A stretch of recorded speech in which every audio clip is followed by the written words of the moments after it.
Number इसका देखिए, मान लीजिए कि वेक्टर ए, वेक्टर बी और वेक्टर सी तीन सदिश इस प्रकार है, तीनों का मैग्नीट्यूड दिया है। ए का मैग्नीट्यूड 3 है, वेक्टर बी का मैग्नीट्यूड यहाँ होना चाहिए था, वेक्टर बी का मैग्नीट्यूड आपका कितना दिया है 4 है, और वेक्टर सी का मैग्नीट्यूड जो है 5 है।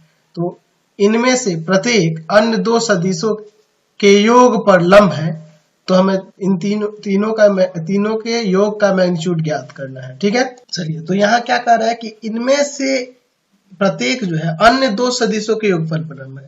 क्या कह रहा है, इनमें से यानी कि तीन सदिश है, वेक्टर ए, वेक्टर बी, है ना, माना वेक्टर ए, वेक्टर बी तथा वेक्टर सी तीन सदिश है, आपके क्वेश्चन में दिया है।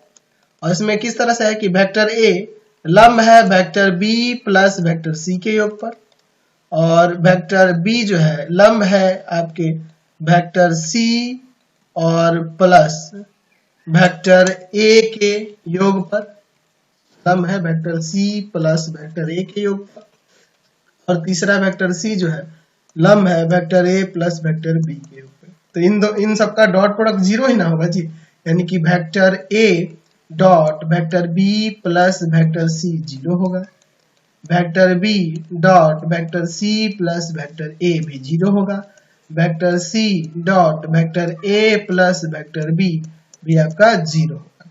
ठीक है, ये आपके जीरो होंगे।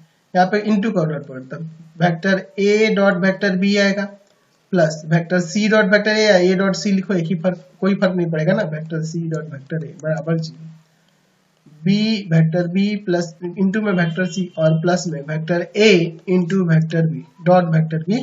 ठीक है, तो यहाँ बी डॉट ए लिखते या ए डॉट बी लिखेंगे कोई फर्क नहीं पड़ेगा। यहाँ पे vector C dot vector A और प्लस में vector B dot vector C लिख दिए बराबर में जी। इन सबको जोड़ते हैं तो 2 वेक्टर लिख देंगे जोड़ने पर 2 vector A dot vector B plus 2 vector B dot vector C plus 2 vector C dot vector A बराबर में 0, यही ना हो जाएगा जोड़ेंगे तो। चलिए अब चूंकि हमें इसका मैग्नीट्यूड निकाला है, तीनों के योग का मैग्नीट्यूड की बात करें तो इसका मैग्नीट्यूड का स्क्वायर जो होगा ना, उन दोनों इनको 2 बार लिख देंगे, इनके डॉट प्रोडक्ट के बराबर होगा, इसी के ना डॉट प्रोडक्ट के बराबर होगा, इसके मैग्नीट्यूड का स्क्वायर इन दोनों के डॉट प्रोडक्ट के बराबर होगा। दो समान सदिशों के डॉट प्रोडक्ट उस सदिश के मैग्नीट्यूड के वर्ग के बराबर होता है ना जी।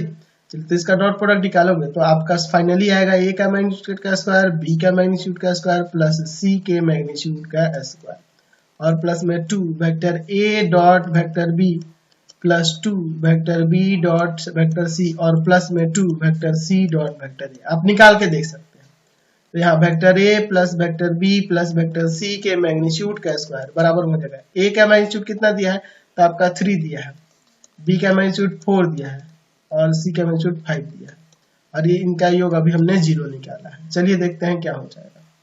तो vector A plus vector B plus vector C के मैग्नीट्यूड का स्क्वायर क्या हो जाएगा, यहाँ 4 का स्क्वायर 16 और 3 का स्क्वायर 9 और 5 का स्क्वायर 25, तो 50 आ जाएगा। यानी कि vector A plus vector B plus vector C के मैग्नीट्यूड किसके बराबर होगा, तो स्क्वायर जगह तो रूट लगेगा, प्लस में इसलिए लगाएंगे क्योंकि यहाँ पे हम लोग मैग्नीट्यूड निकालना है। तो ये आपका रूट अंडर 50 यानी कि आपका कितना आ जाएगा 5 रूट 2 निकल के आ जाएगा। समझ गए, चलते हैं अगले क्वेश्चन पे। चलिए अगला क्वेश्चन